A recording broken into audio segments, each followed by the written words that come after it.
método, ele funciona em qualquer tipo de segmento, em qualquer tipo de aplicação, em qualquer tipo de equipamento, né? A gente deu aqui o exemplo do canal do dente, né? Tem um amigo meu que um dia ele comprou um carro importado, e aí ele andou bastante e tudo mais, e aí ele foi fazer a manutenção, ele teve que trocar o disco de freio, ele ficou super bravo porque ele teve que trocar o disco de freio.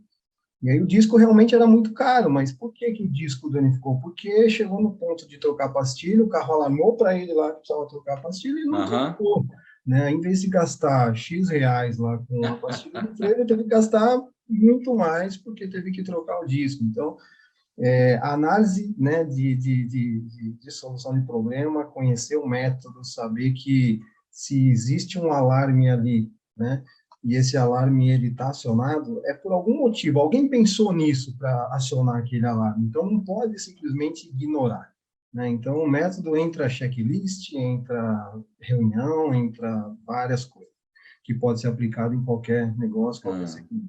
Para mim, é fundamental. Interessante, Márcio, que olha só, vou dizer um depoimento, né, que Marcela faz aqui no chat, que eu acho que casa perfeitamente com esse seu comentário. Enfrento essas dificuldades. Já é a minha segunda experiência em liderança de processo e divido os resultados com o líder do outro turno, obviamente, né? Meu perfil de liderança é totalmente oposto ao dele, que trabalha de maneira mais operacional, a história do bom técnico que virou um mau gestor. Às vezes me pergunto, qual o perfil que as empresas estão buscando para a média liderança? Olha só o conflito, né? Claramente estabelecido por conta da falta disso que você comentou. Exato, exato. E é uma situação verdadeira, né? Depende muito da empresa, depende muito do método de gestão que o acionista, que o diretor, que o gerente acredita, né? Tem diretor que também foi um mau técnico e virou diretor. Né? E aí o cara vai querer que todo mundo siga desse jeito. Não vai, se você for falar para ele que você tem que reunir as pessoas numa sala e analisar um problema, ele vai falar, poxa, é lá que eu ganho dinheiro, é produzindo, as pessoas têm que estar lá operando o equipamento e não estar aqui na sala analisando o problema, né? Então, não é realmente uma situação fácil, né? E a gente tem que ter essa habilidade de você ir aos poucos mostrando isso, né? Para que a pessoa entenda que não porque ela faz aquilo há 20 anos é a melhor forma de fazer. Talvez a gente encontre uma maneira melhor de se fazer a mesma coisa, com muito menos esforço, com muito menos despesa. Então, para a Marcela aí, eu acho que tinha um antigo gestor meu que falava que todo líder tem que ter 3 características muito importantes, né? A primeira é constância de propósito, né? Então, se você acredita que método é fundamental e que é importante, você não pode desistir. Você tem que, né, continuar, independente das adversidades. Resistência à frustração, porque você vai encontrar gente falando que não, que isso, como diria um antigo amigo meu, é poropopô, né? Não é algo que traz o resultado ali no curto prazo. São duas aí principais. A resistência constância de propósito e resistência à frustração. Acho que isso aí, se a gente acredita de verdade, a gente vai lá e vai fazer acontecer. E aos poucos a gente vai provando que a coisa funciona, né? Porque é o que eu falo, não importa se é TPM, se é WCM, se é Lean Manufacturing. Se o método for bem feito, ele vai funcionar. Vai funcionar. Vai funcionar. E a gente precisa ir dando exemplos, né? Para conseguir conquistar as pessoas que têm essa visão, às vezes, um pouco mais operacional. E, de alguma forma, tentar ajudá-las. Né? E não achar... Perdão, Marcião. Porque, Isso às que... vezes, essas pessoas operacionais, quando você começa a fazer esse tipo de coisa, elas acham que você está querendo se promover, ou que você está querendo, né, falar com que aquilo que ele faz não está certo e tal.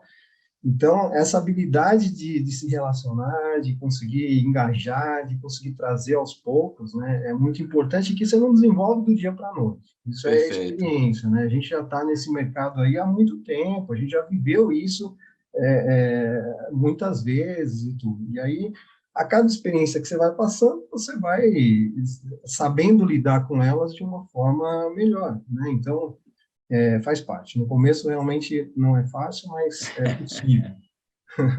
É verdade, velho. Não é fácil mesmo, porque parece que tudo está contra, né? Mas aos poucos vai abrindo uma fresta e essa fresta vai crescendo, as convicções vão sendo formadas e o resultado é o que vai dar a sustentação. E todo mundo vai querer, né, se engajar naquilo.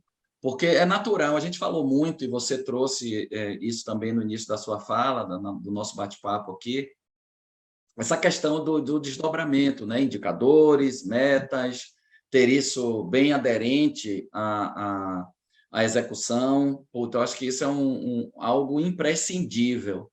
Mas, ao mesmo tempo, eu não posso mostrar só o que eu desejo, e sim como eu desejo executar as coisas. E o método me oferece isso com muita clareza, com muita simplicidade, né? Dependendo daquela metodologia que nós optarmos. E isso, na minha interpretação, traz um aspecto fundamental, né? No processo de comunicação, que é uma linguagem única.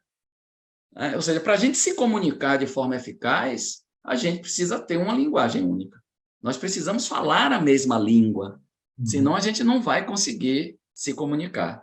Então, não adianta somente ter o norte, ter o desdobramento dos indicadores como elemento-chave.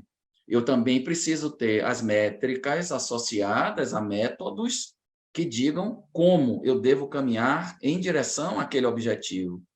E, dentro desse contexto, entra o que eu acho que a gente assim meio que estressou o tema aqui de uma forma bastante elucidativa, que é gerenciar isso, que, como você falou, no popular, a batida do bumbo. Eu tenho que acompanhar se eu estou seguindo aquele caminho desenhado e se o resultado que está vindo está sendo aquele desejado, para que eu possa fazer os ajustes necessários. Isso é a gestão da rotina. Né? E se isso está associado a um sistema um pouco maior, que normalmente nas organizações se chama de governança corporativa, a gente consegue verificar a execução caminhando em direção aos objetivos estratégicos de negócio. Então, meio que dá uma capacidade analítica para a organização muito forte.